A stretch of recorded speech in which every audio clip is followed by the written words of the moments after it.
My name is Simone Grattarola and I'm a film colourist at Rush's. Hi, my name's Ilia. I'm a visual effects artist that works for the Mill in London. Hi, I'm McGloin. I work at the Mill as a smoke artist. Basically, I'm there to enhance what has been shot.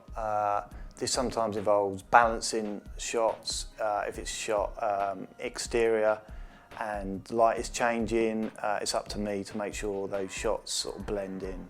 Essentially, a smoke artist is someone that pulls your 2D elements and sometimes 3D elements together.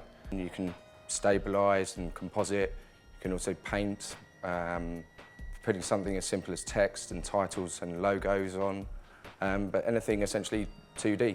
So we use a computer to put together images that were either shot on camera or that we've generated ourselves using a 3D application. And Flame is a very high-end program used to composite and finish promos or adverts. Yeah, I started working with film, 35mm and 16mm, and now we've got lots of digital formats out there. Alexa and Red being the two primary ones. They're fantastic formats, but for me still the working with 35mm is the ultimate, and the fact that people still try and achieve a filmic look with these digital processes, it kind of says it all really. Often we'll create seamless effects that you don't even realise have been done on a computer, that you'll think have been shot for real.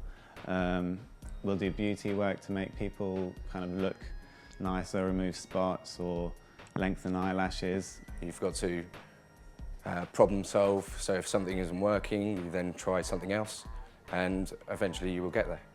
The tools of the trade, my job, are a good set of eyes and a good attitude, a good way of interpreting the director and the client's vision. And it's not like a regular 9 to 5.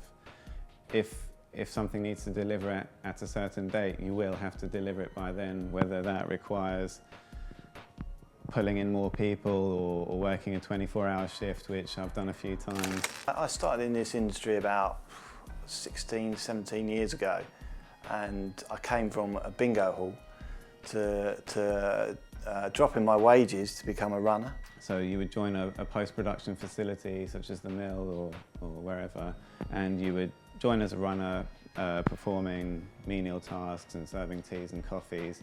And in your spare time, you're kind of given an opportunity to learn in a department that interests you. I like the fact that everything you did was immediate. There wasn't kind of any rendering time. And it was very creative. There's always something interesting going on. You're always learning something new. A job I worked on last year, I think 2011, was a job for Take That. The track was called The Flood.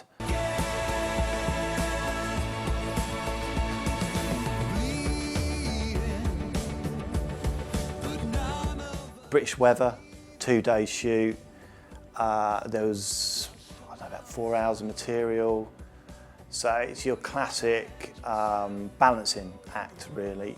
So at one point we'd set a look and it was bright, sunny. There was obviously a lot of fill on the guys' faces, they looked great. And then an hour later the clouds came over. They were very dark, in the shadows.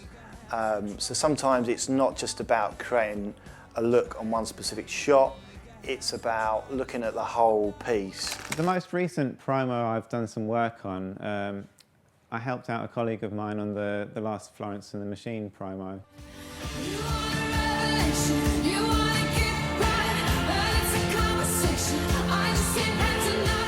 There was lots of green screen stuff where she was shot and we put her into a scene where she's falling from a high vantage point.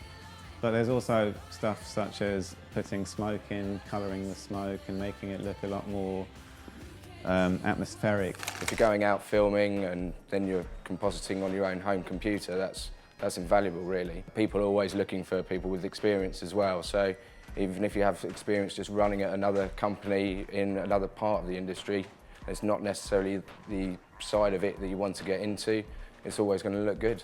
you don't always have to be definitive in this industry. You can jump around. I mean, I jumped from being edit assistant to a trainee Henry Op into telecine. So I think you kind of find your way, and once you're in a post house, for instance, there's so many different avenues you can go. It's about showing people that you're enthusiastic, doing your job, whatever you're doing, very well, but also staying behind after hours, learning things. And if you're not sure about something, try and find someone that knows a bit about the industry, knows techniques, and get their advice.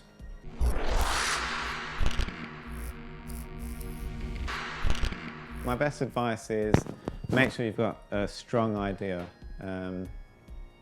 It doesn't matter how much wizardry you do in post-production or visual effects. If the idea is not strong, you're going to struggle. Put a little grade on your piece before you start editing, just so you can see if the footage holds up. And also when you're editing, I always think it's kind of better to have an idea of how it's going to look.